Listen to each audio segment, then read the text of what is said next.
Bon, on est le 13 ou 14 novembre, un petit coup d'œil sur les ruches abandonnées que maintenant je vais appeler les ruches de la forêt, les abeilles de la forêt. Donc je suis venu parce que j'ai vu du frelon. Il y a un nid qui a été enlevé dans un bâtiment il y a 15 jours. Un petit nid. Et là pour l'instant, voilà, j'en vois un. Ça y est, je vois un frelon. Donc j'ai fait les pièges tout bêtes.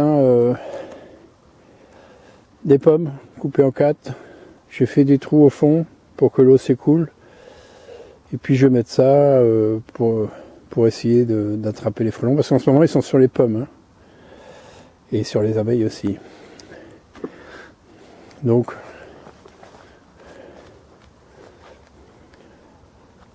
on va enlever les feuilles. Tout doucement. Voilà. Je ne suis pas un frelon. Voilà.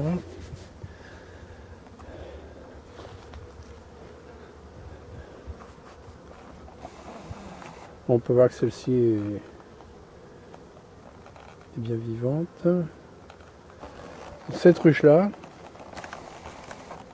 d'abord c'est ce qu'on entend là. On entend quelques avions. Hop, j'essaie de reculer. Et bah il y a plein de bourdons. Donc évidemment je peux pas visiter, mais tout a l'air bien, mais il y a du bourdon. Du faux bourdon. C'est-à-dire du mâle quoi. Bon. Donc je vais accrocher mes bouteilles tout à l'heure. Donc j'ai tout débroussaillé devant là. On peut voir là, c'est joli en plus. Donc c'était des noisetiers. Donc j'ai mis les ruches à la lumière pour avoir le maximum de soleil, puisque là elles regardent sud-est. Donc le soleil se lève là. Et le problème c'est que comme le soleil est bas, puisqu'on rentre en hiver, voilà, et bah il se cachait derrière les noisetiers. Donc là c'est joli, c'est beau. Donc je suis venu avec une scie à main là. Vous savez, les scies en forme de croissant, ça coupe très bien. Et puis voilà, j'ai tout coupé. Ça va repousser. On peut voir, il y avait des belles sections. J'en ai là, j'en ai là-bas. Du coup, j'ai un peu défoncé le roncier. On fait le tour. Voilà. On peut voir, c'est du... Je sais pas, ils ont 12 ans, une dizaine d'années. D'après les cercles. Et là, en couchant les branches, je me suis dit que l'abreuvoir pour les abeilles, il est vraiment pas loin. Regardez ça. C'est génial, hein? Un petit ruisseau qui coule. On le voit couler. Je vais faire un peu de boue, ça on va mieux voir.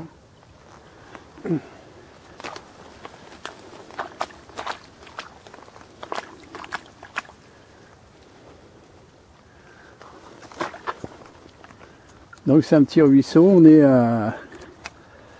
est environ à 2 km de la mer. C'est un petit ruisseau, comme il y a partout en Bretagne, il y a des petits glouglous. On entend glouglou. Et voilà, là on le voit mieux. Parce que donc il a un bon débit. Il n'a pas plu. Voilà, on va mettre une petite feuille ou deux. Hop. Voilà. Donc je me suis renseigné, il coule toute l'année. Il rejoint un autre plus bas, qui rejoint un autre et qui va ce qu'on appelle au Pont Roux, au baie de la Vierge, qui est une baie à la mer, quoi. Et donc tout ça, ça redonne là-bas. Donc quand on voit le ruisseau, les ruches sont là. Donc elles ont vraiment, c'est le paradis des abeilles ici. Voilà, je remonte. Voilà, donc tout ça c'est du mellifère. Beaucoup de saule-marceau et châtaignier. J'ai laissé ici, c'est un chêne. Donc j'ai coupé les branches du bas. On le voit, hein, il était gêné par les saules. Du coup, il va repousser un peu vers la gauche. Il est à peu près droit, donc il va prendre sa ligne maintenant. Allez, on retourne aux abeilles. On est dimanche. Donc je crois que c'est le 14. On est le 14 novembre.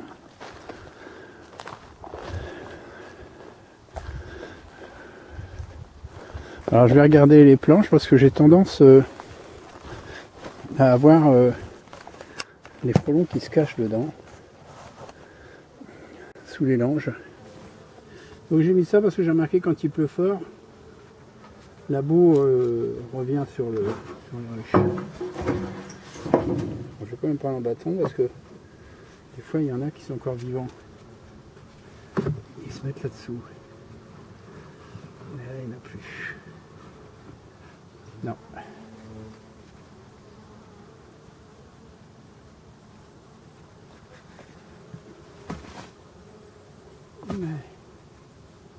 Donc j'ai toujours un peu de varroa, mais bon. Surtout ici. Hein. Là, il y en a une vingtaine. Je suis sous traitement hein, jusqu'à mi-janvier. Pour celle-ci. Peut-être y rentrer par l'arrière.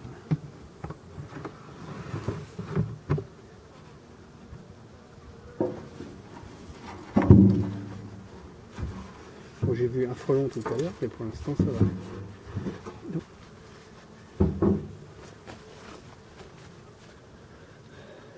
Donc pour assécher au maxi, parce que juste en dessous c'est marécageux, hein, donc regardez.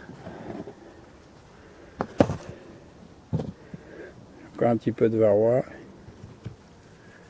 Mais bon, là tous les deux langes ils ont 5 jours à peu près. Hein. Donc là, vu le nez, j'en ai sous traitement aussi, j'en ai une vingtaine quoi. Donc c'est pas mal. Hein. Ça a bien tombé au début, là ça commence à pour leur donner un coup de main. Bon, j'espère les retrouver au printemps ces deux ruches là. Donc évidemment j'ouvre pas. Là aujourd'hui il fait un peu doux, donc on peut jeter un petit coup d'œil comme ça.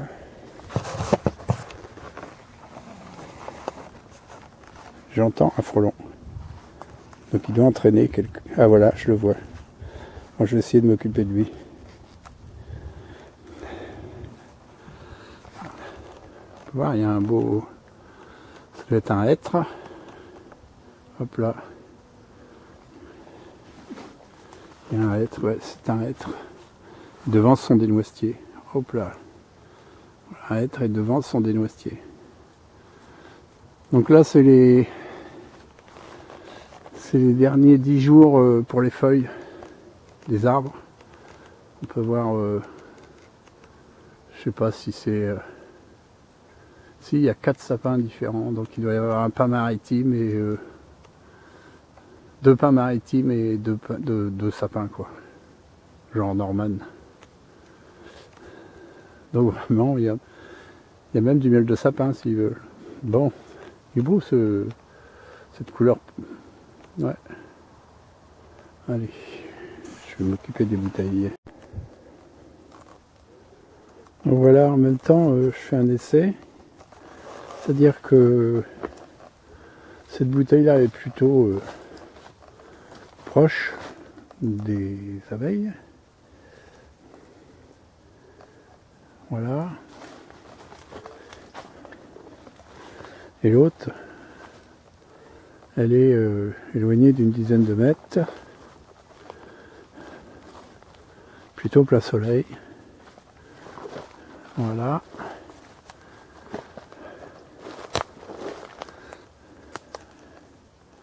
Alors je me dis que à cette époque-là, celles qui sortent, c'est des fondatrices. Donc ça permet de peut-être d'avoir des fondatrices qui essayent de se cacher pour l'hiver. Et en même temps, il faut recommencer au printemps. Voilà. Bon, on les a pas embêtés.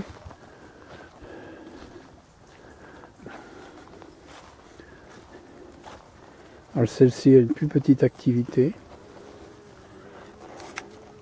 Ici on peut voir pas le petit trou là. Il y a un frelon qui est venu tout à l'heure. Il y a 4-5 abeilles qui l'ont repoussé. Donc avant qu'il rentre par le petit trou là. Et sinon bah, même principe. On voit là, j'ai quelques défenseuses qui sont là.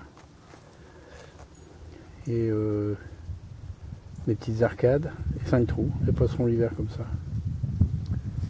Je mets en fonction de la colonie, j'estime, je peux mettre 3 trous sur une ruchette, voire 2.